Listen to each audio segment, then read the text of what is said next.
Peoples party भी होती थी वहां मेरे साथ। तो एक हमने एक मुल्क ने फैसला किया कि अमेरिका की वॉर ऑन टेरर ज्वाइन करने का। मैं आज इसके ऊपर इसलिए बात करना चाहता हूं कि ये मैं बड़ा, अगर मेरी सारी जिंदगी में जो मैं सबसे ज्यादा पाकिस्तानी होते हुए मुझे जिल्लत फील हुई है वो इस टाइम पे हुई, तो इसलिए मैं आज इसकी बात करना चाहता हूं। हमने फैसला किया कि जनाब हम फ्रंट लाइन स्टेट बन जाएंगे अमेरिका की वॉर ऑन टेरर। मैं उस वक्त, एक सीट थी मेरी तब भी, मैं बार बार कहता था कि इससे जंग से हमारा ताल्लुक क्या है। अल कायदा अफगानिस्तान बैठी हुई है, मिलिटेंट तालिबान अफगानिस्तान में, हमारे पास तो वो भी नहीं थे। हमने क्या किया है कि हम उनकी जंग में शिरकत कर दें। वो जो पीरियड है वो मैं इसलिए चाहता हूं कि हम हमेशा के लिए, मेरी कौम सीखे। कौम, एक इंसान, एक इदारा आगे तब बढ़ता है जब अपनी गलतियों से सीखता है। वो जो हमने हिमाकत की, मैं ये चाहता हूं कि मैं जरा पीरियड आपको, क्योंकि मैंने शिरकत की उसमें, वो जब मीटिंग्स हो रही थी, जब वहां फैसले किए गए, फैसला यह किया गया कि नहीं जी अमेरिका बड़ा नाराज है। लफ्ज इस्तेमाल किया गया जो उस मीटिंग में होंगे कि वुंडेड बेयर है, किस तरफ भी हाथ मार देगा, हमें कुछ भी कर सकता है, इसलिए हमें उसकी मदद करनी चाहिए। हाँ, मदद करें, दहशतगर्दी हुई थी, हमें उनकी मदद करनी चाहिए। लेकिन जो हमने किया उसके बाद, कोई कौम किसी और की जंग में शिरकत करके 70,000 अपने लोगों की कुर्बानी देती है, $150 अरब अपने मुल्क से, उससे भी ज्यादा गया होगा, हमें पता ही नहीं है, क्योंकि यहां तो कोई क्रिकेट टीम नहीं आती थी, इन्वेस्टर ने कहा ना पाकिस्तान, यहां तो मुल्क को उन्होंने कह दिया the most dangerous place in the world. तो हमने जो वो कहते रहे हम करते गए। एक टॉमी फ्रैंक्स, उनका कोई जनरल था, उसकी किताब मैंने उसमें एक सेंटेंस पढ़ा, उसने कहा कि we knew Musharraf was vulnerable so we kept pushing him. वो जो वो कहे हम करने के लिए तैयार हो जाए। लोग अपने वहां पकड़ा दिए, उनको पकड़ के गुआंटानामो में भिजवा दिए। अपनी किताब में लिखा मुशर्रफ ने कि मैंने पैसे देकर लोगों को भिजवाया। किस कानून के तहत? यानी जो अपने लोगों की, अपनी कौम की, अपने लोगों की, अगर वो हुकूमत ही उनकी हिफाजत नहीं करती तो और किसने उनकी हिफाजत करना है? पकड़ा दिया जनाब अमेरिका को, गुआंटानामो में पहुंचा दिया।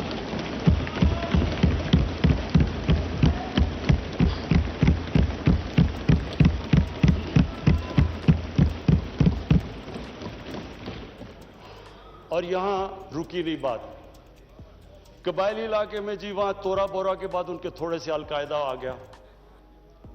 अलकायदा तोरा बोरा के बाद आ गए, ओपन बॉर्डर था कबायली इलाके में। हमें उन्होंने हुक्म किया कि आप जाके उनको अपनी फौज भेजो कबायली इलाके में। चंद 100 अलकायदा के पीछे हमने अपनी फौज भेज दी कबायली इलाके में। अब जब फौज कबायली इलाके में जाएगी, वो अपने लोग थे उधर, जो फिर उधर से वो ड्रोन अटैक करें, वहां हमारे शहरी मर जाएं, उधर हमारी फौज जिसको पता ही नहीं कि किसके पीछे जा रहे हैं, चंद 100 लोगों के पीछे कबायली इलाके में गए। उसका नतीजा क्या हुआ? आधा हमारा कबायली इलाके के लोगों ने नकल मकानी की। वो कबायली इलाका अभी तक कहीं रिकवर नहीं किया। मेरी तरह का आदमी जो कहता गया कि ये गलत हो रहा है, मुझे तालिबान खान बना दिया। यानी वो मैं जब कहता था अफगानिस्तान में कोई मिलिट्री सोल्यूशन नहीं, जनाब ये प्रो तालिबान है। वो जो पीरियड था, असद कैसर साहब, स्पीकर साहब, हमारी तारीख का सबसे, मैं अगर मेरे से कोई पूछे, सबसे स्याह वक्त था। हमें पता ही नहीं है कि दुश्मन कौन है, दोस्त कौन है। अमेरिका हमारा दोस्त है? कभी ये सुना है कि आपका दोस्त अपने मुल्क में बमबारी कर रहा हो? कई दुनिया में ये सुना है कि आपके मुल्क में ड्रोन अटैक्स कर रहे हो? आपका एलाय है। अच्छा, वो जो लोग मरते थे, जिनके बीवी बच्चे मरते थे जब बम फटता था, वो जाके वो बदला किससे लेते थे? वो पाकिस्तानी फौज और पाकिस्तान से। दोनों तरफ पाकिस्तानी मार रहे हैं। मैंने जब पूछा कि ये आप जब उठाता था ये क्या कर रहे हैं, क्यों इजाजत दी हुई है, वो आगे से कहते थे कि क्योंकि पाकिस्तान नहीं इनके पीछे जा रहा, लिहाजा हमें वो करना पड़ता है। स्पीकर साहब, हमारा 30 साल से बैठा हुआ है लंदन के अंदर एक दहशतगर्द, उसको ड्रोन मारेंगे तो क्या वो इजाजत दे देंगे हमें? अब सोचिए, अगर इंग्लैंड में हम ड्रोन अटैक कर दें उसके ऊपर, तो क्या इजाजत देंगे वो हमें? तो अगर वो नहीं इजाजत देंगे,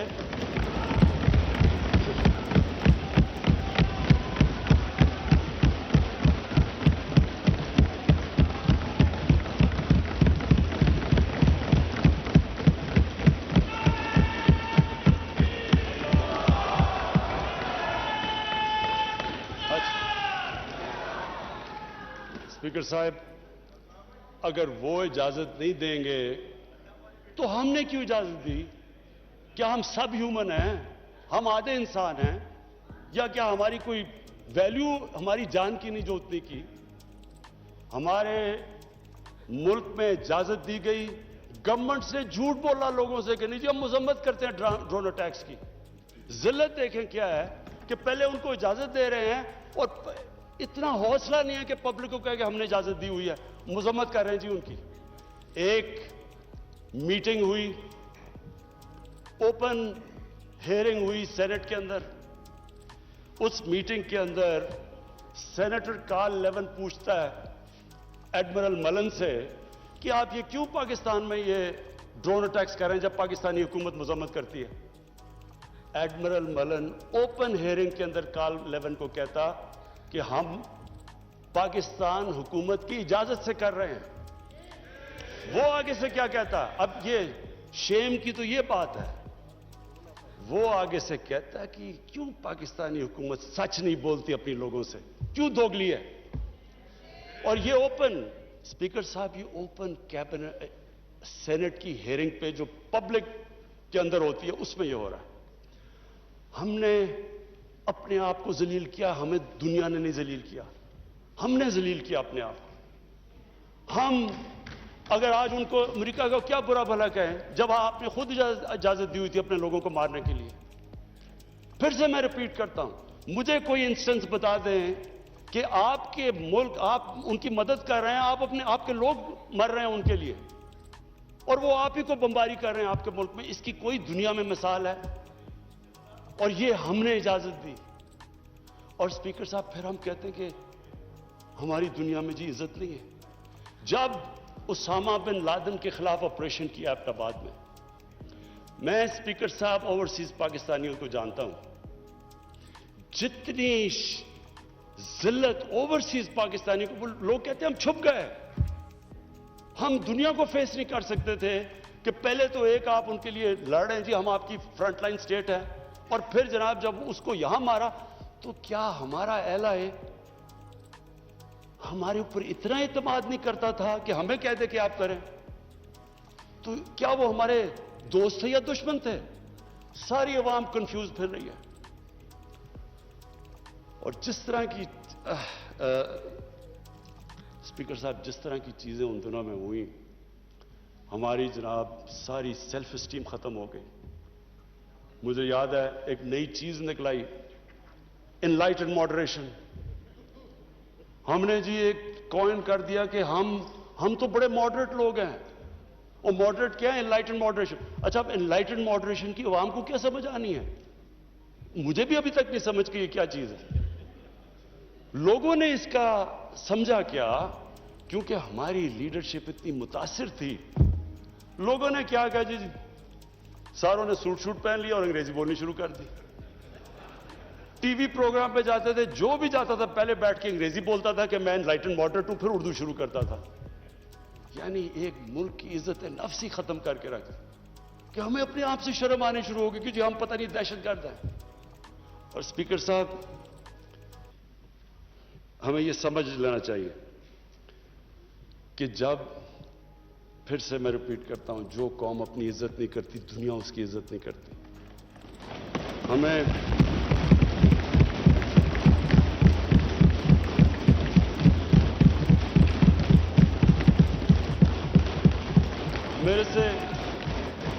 मेरे से पूछा गया जी कि आप पाकिस्तान बेसिस देगा अमेरिका को, पर देखिए, मैं अगला सवाल तो उससे ये पूछूं कि जब हमने इतनी सर्विस दी, 70,000 लोग हमारे गए, $150 अरब हमने अपने मुल्क का नुकसान कर दिया, क्या उन्होंने हमारी तारीफ की? क्या उन्होंने एक्नॉलेज किया कि कितनी कुर्बानी दी है पाकिस्तान ने? कोई दुनिया में मुल्क है जिसने किसी और के लिए इतनी कुर्बानी दी हो? उन्होंने उल्टा बुरा भला कहा, दोगले हो तुम। उन्होंने कहा जी अफगानिस्तान में दोगली गेम कर, अफगानिस्तान की जंग नहीं जीत रहे, वो भी हमारे पर डाल दिया।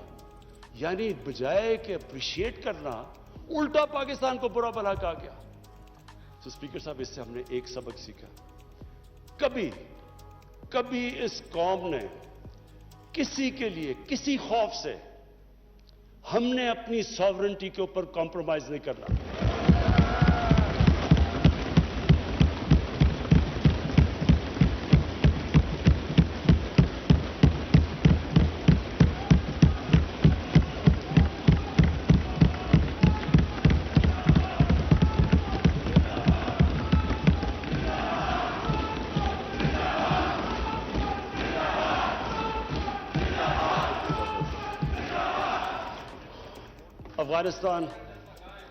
अफगानिस्तान ये वाकई हमारे लिए एक बड़ा मुश्किल अब वक्त आ रहा है। मैं अपनी सारी कौम के सामने एक चीज कहना चाहता हूं, हमने जितनी को, और अब ये भी मैं कह दूं कि हमारा जो हमारा और अमेरिका का इस वक्त इंटरेस्ट है वो एक ही अफगानिस्तान में। वो भी शुक्र है इतनी देर के बाद इस नतीजे पे आ गए हैं कि अफगानिस्तान में मिलिट्री सोल्यूशन नहीं है। जल्दी आ जाते तो शायद इतना ज्यादा खून ना होता। शुक्र है अब आ गए हैं, लेकिन हम तो उससे पहले हमें इस चीज पे आ जाना चाहिए था, क्योंकि हम तो जानते हैं अफगानियों को, हमारे भाई हैं, हमें इनकी तारीख पता है।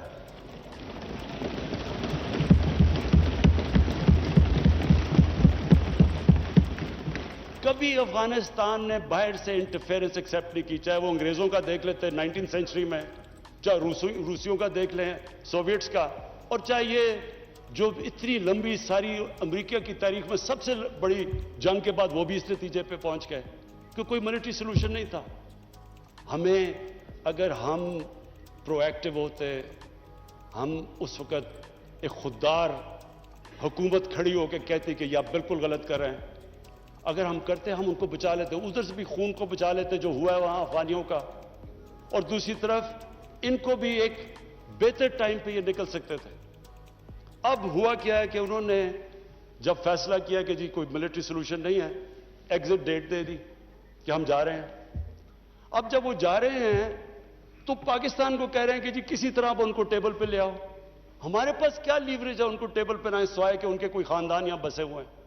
क्या उनके खानदानों को पकड़ के जेलों में डाल दें? क्या करे? और पाकिस्तान तो सिर्फ उनको कह सकता है ना कि मिलिट्री सोल्यूशन के ऊपर अगर आप जाएंगे तो वहां सिविल वॉर लंबी हो जाएगी तालिबान को, और सिविल वॉर लंबी होगी, अफगानिस्तान की भी तबाही है, और पाकिस्तान उसके बाद वो मुल्क है जिसको नुकसान होगा।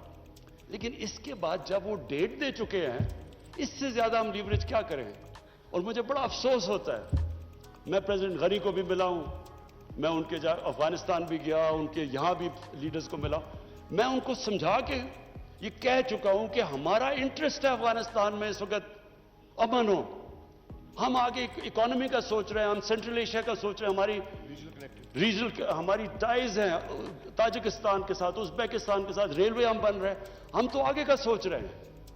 तो हम तो चाहते हैं अमन हो, हम ना कोई स्ट्रेटेजिक डेप्थ चाहते हैं अफगानिस्तान में।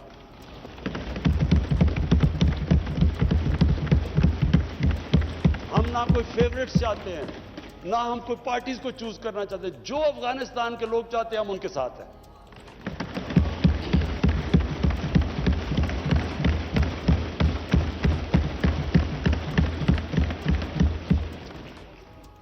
तो हम पार्टनर्स इन पीस तो अमेरिका के साथ हो सकते हैं और हमेशा रहेंगे, हम पार्टनर्स इन कॉन्फ्लिक्ट नहीं हो सकते।